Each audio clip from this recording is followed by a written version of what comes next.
हिमांशु राठौर और आप देख रहे हैं नेक्स्ट 9 न्यूज।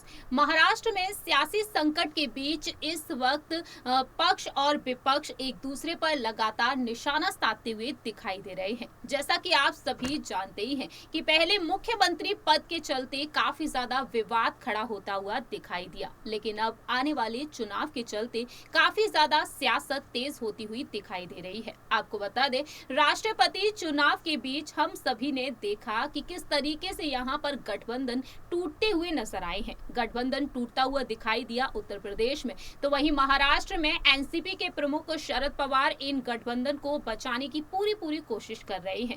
शिवसेना के प्रमुख उद्धव ठाकरे जो अपनी सत्ता गंवा चुके हैं और नए मुख्यमंत्री बन चुके हैं, उन्हीं की पार्टी के विधायक रहे एकनाथ शिंदे और डिप्टी सीएम है देवेंद्र फडणवीस, इस वक्त बीजेपी के समर्थन से जो सरकार बनी है वह कई अहम फैसले ले रही है। लेकिन बीजेपी और शिंदे गुट इस वक्त उद्धव ठाकरे के निशाने पर बना हुआ है। शिवसेना यहां पर कई गंभीर आरोप लगा रही है। जैसा कि हमने आपको बताया, बीती पिछली रिपोर्ट में डिप्टी सीएम देवेंद्र फडणवीस ने क्या कुछ आरोप लगाए हैं इस गठबंधन को लेकर, महाराष्ट्र में क्या कुछ विकास होंगे अब इस नई सरकार के चलते। लेकिन इसी के साथ साथ अब शिवसेना के सांसद संजय राउत ने अपनी भड़ास निकाल दी है। संजय राउत ने यहाँ पर नई सरकार पर निशाना तो साधा ही है और साथ ही साथ बीजेपी पर भी। जी हाँ, आपको बता दें, संजय राउत ने बीते कुछ दिनों पहले ये कहा था, जब एकनाथ शिंदे और देवेंद्र फडणवीस दिल्ली पहुंचे थे, दिल्ली दौरे पर पहुंचे थे मंत्रिमंडल विस्तार पर चर्चा करने के लिए, उस वक्त उन्होंने मुलाकात की जेपी नड्डा जी से, अमित शाह जी से और प्रधानमंत्री नरेंद्र मोदी जी से। वहां पर देखने को मिला और वो तमाम तस्वीरें भी सामने आई और उसे देखने के बाद संजय राउत ने कहा कि आखिरकार दिल्ली किससे मिलने पहुंचे हैं, मालिक तो यहाँ पर बैठे हुए हैं। उनका इशारा ये रहा कि अगर वह शिवसेना में है तो उद्धव ठाकरे से उन्हें मुलाकात करनी चाहिए, ऐसे में वह शिवसेना के नहीं बल्कि बीजेपी की तरफ से मुख्यमंत्री हैं। इस तरीके से संजय राउत ने अपनी बात रखी। लेकिन अब संजय राउत यहाँ पर अपनी नाराजगी को साफ तौर पर जाहिर किए हैं और बागी विधायकों को लेकर अपनी बात रखी है और साथ ही साथ बीजेपी और एकनाथ शिंदे की सरकार को लेकर क्या कुछ कहा है, जरा देखिए ये रिपोर्ट। कल जिस तरीके से बयान आया, दिल पर पत्थर रखकर सीएम बनाया गया। देखिए, ये सच है।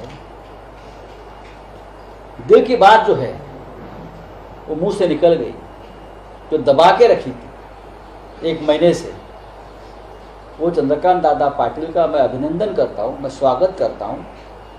कोल्हापुर की एक परंपरा है मर्दानगी की, थोड़ी सी क्या होना, लेकिन चंद्रकांत दादा पाटिल ने सच बोलने की हिम्मत की। बाद में उनको दबाया गया, उनका आवाज कहना पड़ा कि है हमारे कार्यकर्ताओं की भावना है। नहीं, ये पूरे महाराष्ट्र की भावना है। ये चोरी मारी करके ये सरकार लाई, ये सरकार नहीं टिकेगी, ये मैं नहीं बोल रहा हूँ, ये महाराष्ट्र की जनता की बद्दुआ है, देश की जनता की बद्दुआ है। हिंदू हृदय सम्राट बाला साहेब ठाकरे जी के पुत्र को जिस प्रकार से आपने सत्ता से बाहर निकाला है बेईमानी करके, वो महाराष्ट्र की जनता सहन नहीं करेगी। इतना मैं बताऊं। धन्यवाद।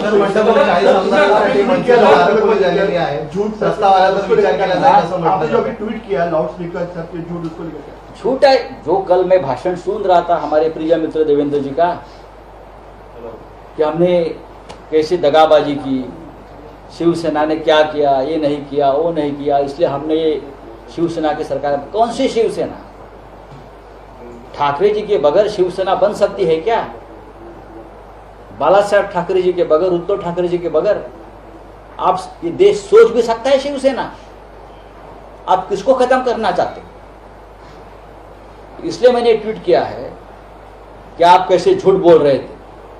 आपने कहा है उस वक्त 2019 में पावर शेयरिंग 50-50, पदों का भी बंटवारा 50-50, उसमें मुख्यमंत्री पद भी है। बाद में आपने पलटी मारी है, यह आपने आज मैंने बताया है। आप कितने झूठ बोल रहे हो।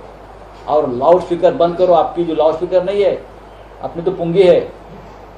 लाउड स्पीकर शिवसेना का है, बजेगा चलेगा, चाहे आप कितनी भी कोशिश करो हमारा आवाज दबाने की, वो चलता रहेगा। आप सभी ने देखा जाना किस तरीके से संजय राउत यहां पर आरोप लगाते हुए नजर आए हैं। फिलहाल देखा जाए संजय राउत ने यहां पर सरकार को लेकर कह दिया है कि ये सरकार नहीं चलने वाली है। संजय राउत के अलावा शरद पवार ने भी कहा था कि शिंदे सरकार 6 महीने तक नहीं टिकने वाली है।